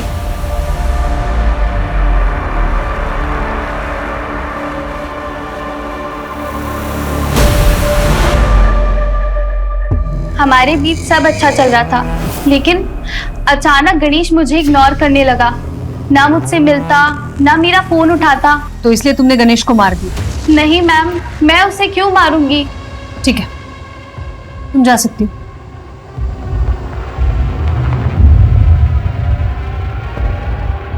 मैम, गणेश की ऑटोप्सी रिपोर्ट आ गई है, लेकिन इस रिपोर्ट से एक शॉकिंग बात सामने आई है। कौन सी? मैम, गणेश के खाने में जहर भी मिलाया गया था। मैम, गणेश की ऑटोप्सी रिपोर्ट आ गई है, लेकिन इस रिपोर्ट से एक शॉकिंग बात सामने आई है। कौन सी? मैम, गणेश के खाने में जहर भी मिलाया गया था। इसका मतलब है वो जब घर से खाना खा के निकला था तभी उसे जहर दिया गया था। वास्तव में गणेश के बारे में हमें और इन्फॉर्मेशन चाहिए, और ये इन्फॉर्मेशन हमें दे सकती है रेवती। तुम ये दीपिका पे नजर रखो, उसके सारे कॉल रिकॉर्ड्स निकालो। रेवती से मैं बात करती हूँ। महेश मामा को हेल्थ प्रॉब्लम्स उनका लीवर जवाब दे चुका था, इसीलिए उनको बाहर का खाना मना था।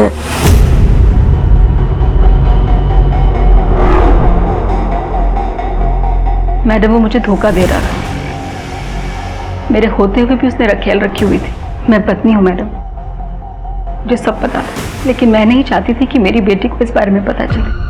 और जब मेरी बेटी ही नहीं रही तो मैंने सोचा कि इस धोखेबाज आदमी को मैं सबक जरूर सिखाऊंगी। उसका लीवर पहले से ही कमजोर था। मैंने उसके खाने में चूहे मारने की दवाई मिला दी ताकि वो मर जाए, पर उस जहर ने भी उस पर कोई असर नहीं किया और वो बच गया। उस पे हुए हमले में मेरा कोई हाथ नहीं है मैडम।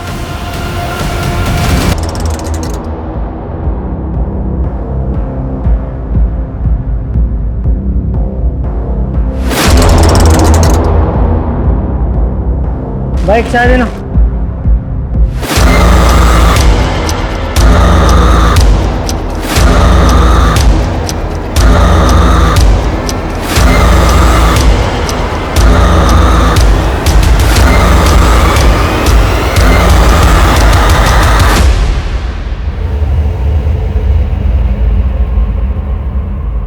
Hello madam. क्या रे सोमनाथ, सुना है तुझे चेहरा बिगाड़ने का बहुत शौक है। हमें भी ना तुझ जैसे लोगों का हुलिया बिगाड़ने का बहुत शौक। क्या कहते हो महेंद्र, एक एक हाथ हो जाए? मुझे भी ऐसा ही लग रहा है सर। वैसे भी किसी का हुलिया बिगाड़ी में बहुत टाइम हुआ है। बोले तो शुरू करो। सब मुझ पर रहम का साहब, मैंने कुछ नहीं किया साहब। तुमने नहीं किया है तो किसने किया है फिर? मैडम मैं निर्दोष हूँ। देख, तू दोषी है निर्दोष है वो हम देख लेंगे। बोल भागा क्यों तबाह से? मैडम मैंने उसको धमकी दी थी मैडम, मुझे लगा आप मुझ पर शक करोगे इसलिए मैं अपने गाँव भाग गया। मैडम मैं सच बोल रहा हूँ, अपने धंधे की कसम खा के बोल रहा हूँ, मैंने उसको धमकी दी थी, लेकिन उसके एसिड अटैक से मेरे कोई लेन देन नहीं है।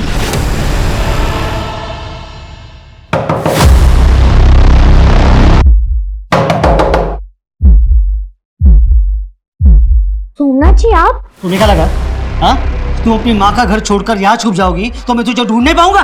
देखिए ऐसी बात नहीं है, मैं तो यहाँ पर। मुझे कुछ नहीं सुना, मैंने तुम्हारे कहने पर पैसे लगाए, मुझे मेरे पैसे वापस चाहिए। सोमनाथ जी देखिए, आप भी जानते हैं मैं उस कंपनी में। मैं कुछ नहीं सुनना चाहता, मुझे मेरे पैसे वापस चाहिए बस। तूने दिए थे ना, अभी तू ही वापस करेगी। अगर मुझे मेरे पैसे वापस नहीं मिले ना तो देख लेना तू, मेरे जैसा बुरा कोई नहीं होगा। अच्छा क्या करेगा? क्या करेगा तू? देखो क्या करेगा, क्या करेगा? देखो मैं आपसे बात नहीं कर रहा, मैं उनसे बात कर रहा हूँ, आप बीच में मत बोलिए। इससे बात नहीं कर रहा, लेकिन मेरे घर के दरवाजे पर खड़े होकर गुंडागर्दी कर रहा है। देखो मुझे मेरे पैसे वापस चाहिए, अगर मुझे मेरे पैसे वापस नहीं मिले ना तो मैं ये तेरा मासूम चेहरा बिगाड़ दूंगा। मैडम आप ही सोचो ना, अगर मैं ऐसे करूंगा तो मेरा पैसा कैसे वापस मिलेगा? मैडम ये मैंने नहीं किया मैडम, किसी और ने किया मैडम। श्रीवास्तव जब तक बोलता नहीं है ना, कूटो इसको। जी जी जरूर। Yes sir. Jain sir. Yup बोलो। मैम दीपिका के कॉल रिकॉर्ड्स आ गए हैं। दीपिका किसी नासिर अंसारी से काफी टच में है। ये नासिर अंसारी दीपिका का क्लोज फ्रेंड लगता है। इन दिनों दोनों में घंटों बातचीत होती है लेट नाइट तक। और कुछ? यस मैम, गणेश भी नासिर अंसारी से रेगुलर टच में था। उसने अंसारी के अकाउंट में पैसे भी ट्रांसफर किए थे। इंटरेस्टिंग। ये अंसारी को तुम पकड़ो, दीपिका से मैं बात करती हूँ। मैम नासिर और गणेश एक दूसरे को जानते थे? तो क्या तुम्हें ये बात पता नहीं थी? नहीं मैम, मैं नहीं जानती थी। ये अंसारी को तुम कैसे जानती हो? बोलो। अफेयर चल रहा था। फिर तो वो गणेश के साथ है। हाँ, वो गणेश के इग्नोरेंस के बाद मेरी मुलाकात नासिर से हुई। उसकी बातें जैसे मेरे दिल को एक सुकून देने लगी और हमारी मुलाकात प्यार में बदल गई। गणेश जानता था ये सब?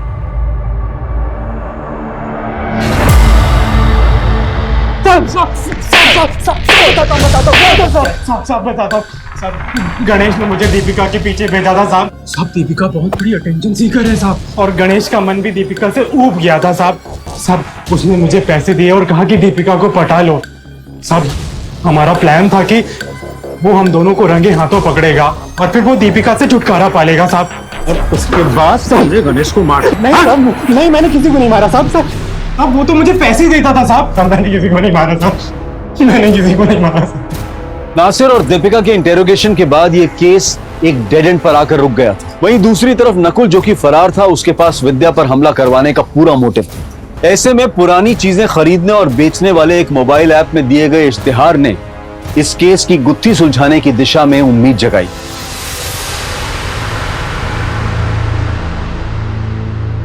मैम, साइबर सेल से खबर मिली है कि किसी ने शंकर पाटिल की सेम बाइक नंबर का ऐड दिया है एक ऐप में जो एसिड अटैक में इस्तेमाल हुई थी। कॉन्टैक्ट डिटेल्स है? Yes ma'am. कॉल लगा।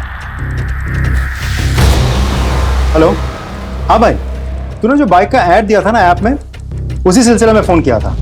अच्छा सुन, मुझे मनीष नगर सिग्नल के बगल में मिल। Okay done ma'am.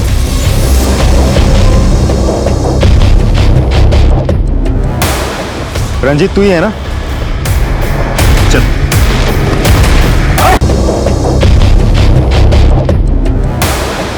रंजीत तू ही है ना? चल। सही है गुरु, मजे हो रहे हैं। भोपाल की पुलिस ढूंढ रही मुझे कोने कोने में। तूने फंसाया मुझे। देख क्या हाल करता हूं तेरा।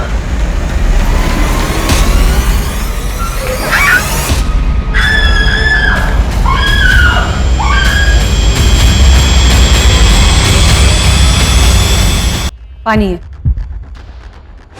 यही राघव का असली चेहरा है। यही है वो जिसने तुम्हारा चेहरा खराब किया है। वैसे तो हम पुलिस वालों को ड्रामेबाजी बिल्कुल पसंद नहीं है, पर तुम्हारी आंखें खोलने के लिए ये सब करना पड़ा।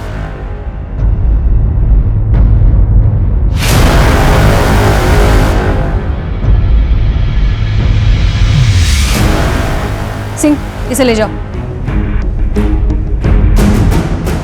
तो मिस्टर राघव, आपकी असलियत तो खुल चुकी है। अब आगे की कहानी तू खुद बोलेगा या मैं हवालात में बुलवाऊं तुझसे?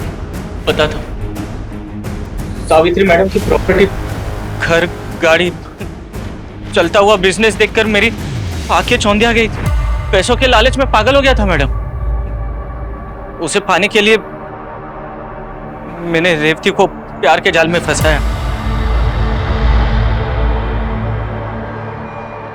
लेकिन सावित्री मैडम ने मेरे को रिजेक्ट कर दिया, मेरी बेइज्जती की, मेरी औकात दिखाई और एक सॉलिड प्लान बनाया। कैसा प्लान? रेवती के चेहरे पे एसिड फेंकने का प्लान। उससे फिर कोई शादी नहीं करता, इसलिए मैंने अपने इस दोस्त रंजीत के साथ एसिड फेंकने का प्लान बनाया। मेरा प्लान सक्सेसफुल हो ही गया था, लेकिन गणेश ने बाइक देख ली। उसने मुझे फोन करके धमकाया। मैं समझ गया था कि ये प्रॉब्लम बन सकता है, इसलिए मैंने उसे मिलने के लिए बुलाया था।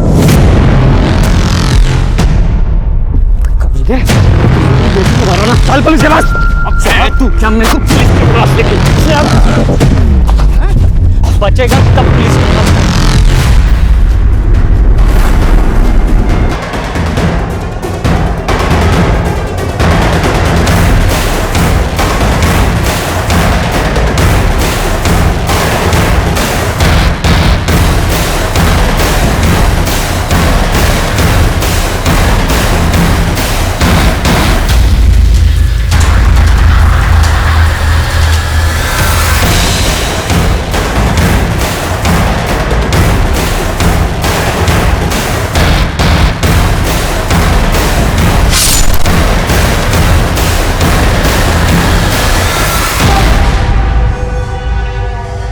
तूने सिर्फ गणेश का ही नहीं, रेवती के प्यार और विश्वास का भी खून किया है। एक औरत हूं इसलिए जानती हूं, औरत का विश्वास टूटता है तो कैसे फील होता है। तूने इसके चेहरे के साथ साथ इसके विश्वास को भी तार तार कर दिया है। कि तुझे कम से कम फांसी की सजा तो जरूर दिलवाऊंगी।